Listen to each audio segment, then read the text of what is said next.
வணக்கம் நண்பர்களே, சூப்பரான டிவிடெண்ட் கொடுத்து 52 வீக் லோவில் இருக்க அண்டர் வேல்யூடு ஸ்டாக்ஸை பற்றி பார்க்க போகிறோம். இந்த ஸ்டாக்ல நிறைய ஸ்டாக்ஸில் வந்து ஸ்மார்ட் மணி எல்லாம் என்டர் ஆகுது. வாங்க ஒன் பை ஒன் பார்க்கலாம். இந்த video full and full education purpose தான். அதுக்கப்புறம் நிப்டி ரிவ்யூ பார்க்க போகிறோம். லாஸ்ட்டாக வந்து ஸ்விங் ஸ்டாக்ஸ் நான் என்னென்ன ஹோல்ட் பண்ணிட்டு இருக்கேன் அப்படின்னு பார்க்க போகிறோம். நீங்கள் கொடுக்குற ஒரு லைக் வந்து எனக்கு நல்ல மோட்டிவேஷனாக இருக்கும். ஃபர்ஸ்ட் ஸ்டாக் வந்து ஆர்இசி லிமிடெட். ஸோ இந்த ஸ்டாக் வந்து ஒரு ஃபைனான்ஸ் கம்பெனி. எதுக்கு ஃபைனான்ஸ் கொடுக்குறாங்க அப்படின்னா பவர் ஜென்ரேஷன், டிரான்ஸ்மிஷன், டிஸ்ட்ரிபியூஷன், மெயினாக வந்து ரெனியூவபிள் எனர்ஜி ப்ராஜெக்ட்ஸ் பவர் கொடுத்துக்கிட்டு இருக்காங்க. இந்தியா பொறுத்த வரைக்கும் ரெனியூவபிள் எனர்ஜி வந்து எப்பயுமே பூமில் தான் இருக்குது. பவர் எப்பயுமே ரெக்யர்மெண்ட்லாம் இருக்குது. அந்த மாதிரி பார்க்கும்போது இந்த கம்பெனியை நிறைய பேர் வந்து இதுக்காக வாங்கலாம். அதுக்கப்புறம் லாங் டேர்ம் பர்ஸ்பெக்டிவ்ல, ஏன்னா இது வந்து கவர்மெண்ட் ஓன் கம்பெனி, 5% மேலே டிவிடெண்டும் கொடுக்குறாங்க. ஸோ நம்மளுமே இதை வந்து பார்த்துட்டு தான் இருக்கோம்.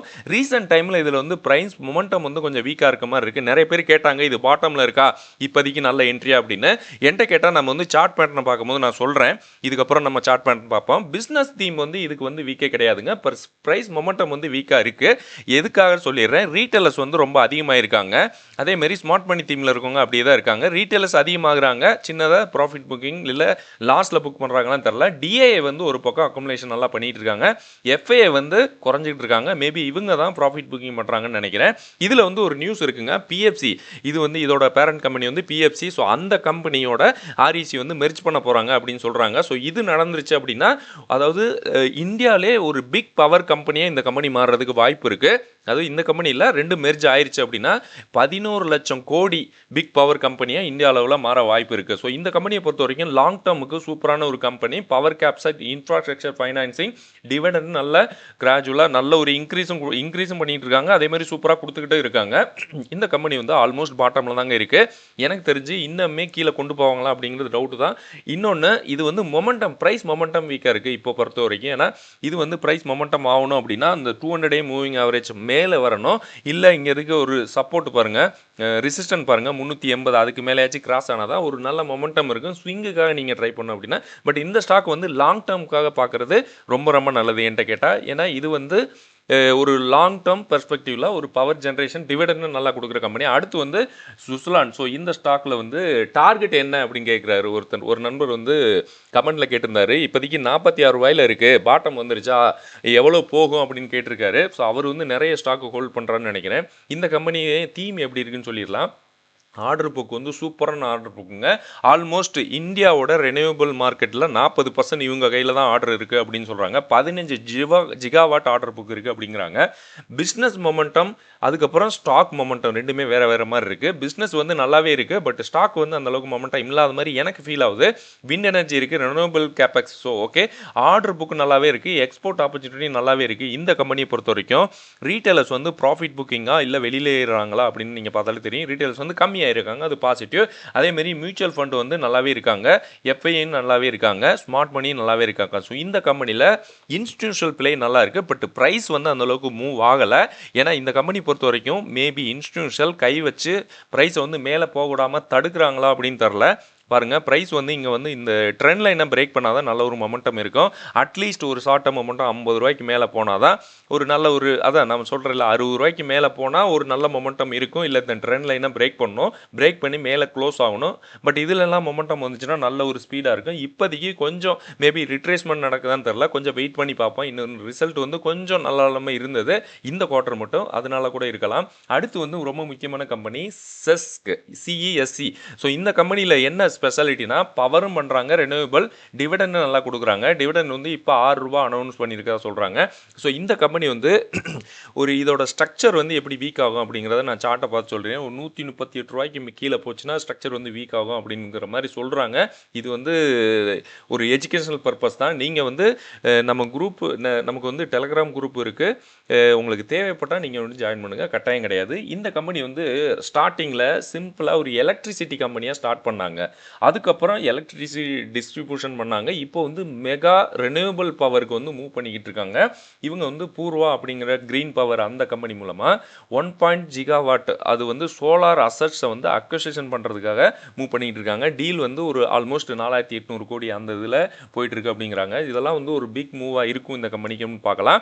இதில் பெரிய விஷயம் என்னென்னா ரீட்டைலர்ஸ் வந்து கம்மியாகிறாங்க, அது வந்து நல்லா பாசிட்டிவ். ஸ்மார்ட் மணி தீமில் இருக்கவங்க அப்படியே தான் இருக்காங்க. எஃப்ஐ வந்து கிராஜுவலாக சின்னதாக கூடுற மாதிரி இருக்குது. அதேமாரி மியூச்சுவல் ஃபண்டும் சின்னதாக கூடுற மாதிரி இருக்குது. இது எல்லாமே பாசிட்டிவாக தான் இந்த கம்பெனியில் இருக்குது. சார்ட் பேட்டர்ன் பார்த்துடலாம். இதில் வந்து செஸ்க்கு இந்த கம்பெனி வந்து ஒரு ட்ரெண்ட் லைனை ஃபாலோ பண்ணுற மாதிரி எனக்கு ஃபீல் ஆகுதுங்க. 3 தடவை கீழே விழுந்து 2 தடவை கீழே 3 ஓகே 1 2 3 3 தடவை கீழே விழுந்து எந்திரிச்சிருக்கு. இந்த தடவை எந்திரிக்குமா அப்படின்னு தான் பார்க்கணும். இது வந்து 200 மூவிங் ஆவரேஜை கட் பண்ணி மேலே போச்சுன்னா ஒரு மொமெண்டம் இருக்க சான்ஸ் இருக்குது. ஏன்னா சார்ட் வந்து நல்லா இருக்குது, அதை வச்சு சொல்கிறேன். ஏன்னா சார்ட் நல்லா இருந்துச்சுன்னா 200 மூவிங் ஆவரேஜை நீங்கள் டெசிசிவ் பாயிண்ட்டாக வைக்கலாம் அப்படிங்கிறது நான் வந்து இவ்வளோ நாளாக அப்படி தான் பார்த்துட்ருக்கேன். அடுத்து வந்து சிஎஸ்பி பேங்க். ஸோ இந்த ஸ்டாக்கை பற்றி ஒரு நண்பர் வந்து கேட்டிருந்தாரு. இந்த ஸ்டாக் வந்து இப்போதைக்கு 317 ரூபா அந்த ரேஞ்சில் ட்ரேட் ஆகிட்டு இருக்கு. பட் இது வந்து யாருக்குமே தெரியாத பேங்க் மாதிரி இருக்குது. 400 ரூபா போனால் கூட ஆச்சரியப்படுறதுக்கு இல்லை அப்படின்னு.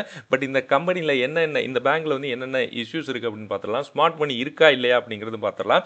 எனக்கு தெரிஞ்சு இந்த கம்பெனியில் பெருசாக ஒன்றும் இருக்க மாதிரி தெரியல. பட் இதில் வந்து ரிஸ்க்கு அப்படின்னா என்பிஏ வந்து Q1 ரிசல்ட்டில் வந்து 1.75 ரிடியூஸ் ஆகிருக்குதா சொல்கிறாங்க. அது மட்டும் தான் ஒரு கிராஸ் என்பிஏ ரிடியூஸ் ஆகிருக்குது. மற்றபடி என்ஐஐ 26% கூடியிருக்கு, ப்ராஃபிட் வந்து 27%, டெபாசிட் க்ரோத் வந்து 26%. இதெல்லாமே நல்ல ஒரு கண்டிஷனில் தான் இருக்குது. இந்த கம்பெனி வந்து நல்ல ஒரு கண்டிஷனில் தான் இருக்குது. ஸ்மார்ட் மணி என்ட்ரியாக இருக்குமா அப்படின்னு பார்த்தீங்கன்னா டிஏஏ வந்து கூடுறாங்க, எஃப்ஏ வந்து சின்னதாக குறையிற மாதிரி இருக்குது. அதேமாரி இந்த ரீட்டைலர்ஸ் வந்து சின்னதாக கூடுறாங்க, பட் ஸ்மார்ட் மணி தீமில் இருக்கவங்க கொஞ்சம் அதிகமாக கூடுற மாதிரி இருக்குது. இதை உங்களை கம்பேர் பண்ணும்போது இது வந்து பாசிட்டிவாக இருக்கும். பட் இந்த ஸ்டாக் வந்து பாட்டம் அவுட் ஆயிடுச்சா எப்படின்னு பார்த்துடலாம்.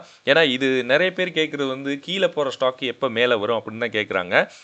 இன்னொன்று, கீழே போயிடுச்சுன்னா அப்படியே ரீமோட் ஆச்சுன்னா ஆல் டைம் ஹை போகும் அப்படின்னு ஒரு ஆசையெல்லாம் இருக்காங்க. பட் அந்த மாதிரிலாம் நினைக்காதீங்க. கீழே போச்சு அப்படின்னா நிறைய இந்த ஸ்மார்ட் மணி தீமில் இருக்கவங்க வந்து டம்ப் பண்ணுவாங்க, மேலே ஏற்றிட்டு கீழே இறக்குவாங்க. அந்த மாதிரி ப்ராஃபிட் புக்கிங் நடக்கும். இங்கேருந்து 5% மேறிட்டு திரும்ப கீழே இறக்கிட்டு திரும்ப 5% திரும்ப அந்த மாதிரி போச்சுன்னா உங்களுக்கு என்ன ஆகுறது, நீங்கள் ஹையில் வாங்கியிருப்பீங்க. ஸோ அந்த மாதிரி கண்டிஷன்லாம் கொஞ்சம் கேர்ஃபுல்லாக இருக்கணும்னு தான் நான் சொல்ல வரேன்.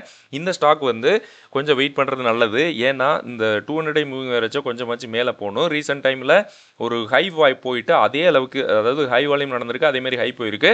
அதுக்கப்புறம் அதேமாரி ஹை வால்யூம் நடந்திருக்கு ரெட்டில். அதுக்கப்புறம் ப்ரைஸ் வந்து கீழே வந்தால் தான் மேலே போகல. ஸோ இது வந்து பம்ப் பண்ணுற மாதிரி இருக்குது. ஸோ கொஞ்சம் நீங்கள் வெயிட் பண்ணி பார்க்குறது நல்லது. இது என்னோட ஒப்பீனியன் தான். நீங்கள் வந்து உங்களோட ஃபினான்ஷியல் அட்வைஸ்ட்டை கேட்டுட்டு முதலீடு பண்ணலாம். அடுத்து வந்து HIL இன்ஃப்ரா.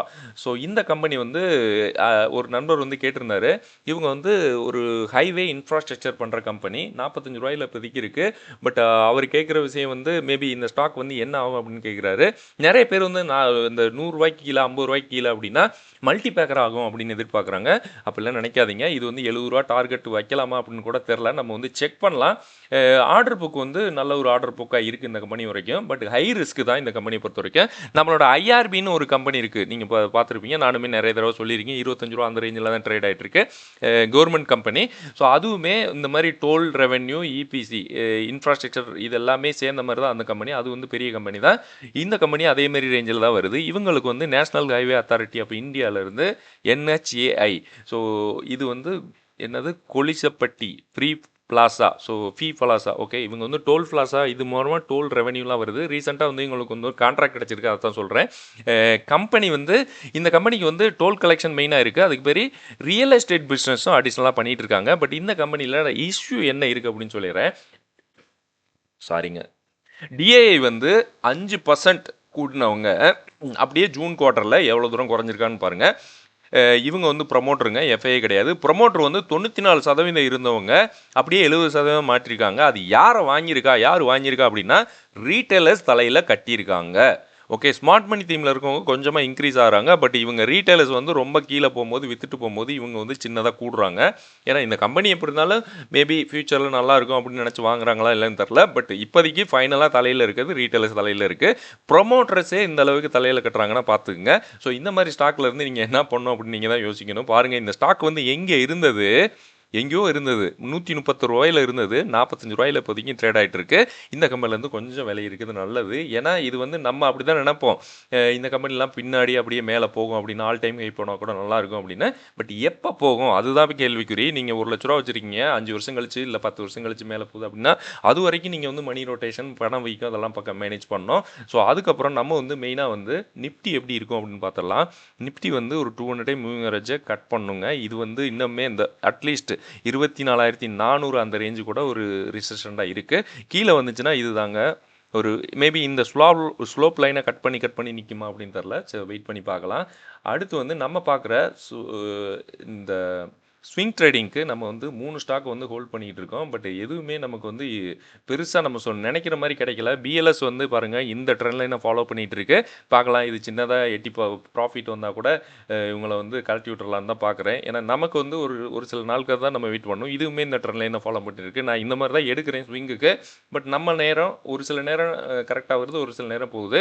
எம்இஏ அதே மாரி தாங்க. இந்த ட்ரெண்ட் லைன பிரேக் பண்ணி கீழ வந்துருச்சு. பட் இது வந்து ரெசிஸ்டன்ட்டா இருக்கும். இதுக்கப்புறம் பார்க்கலாம். இது வந்து பிரேக் பண்ணுச்சு அப்படின்னா நல்ல ஒண்ணு மொமெண்டம் இருக்கும். Okay friends. அடுத்த வீடியோல பார்க்கலாம். நன்றி.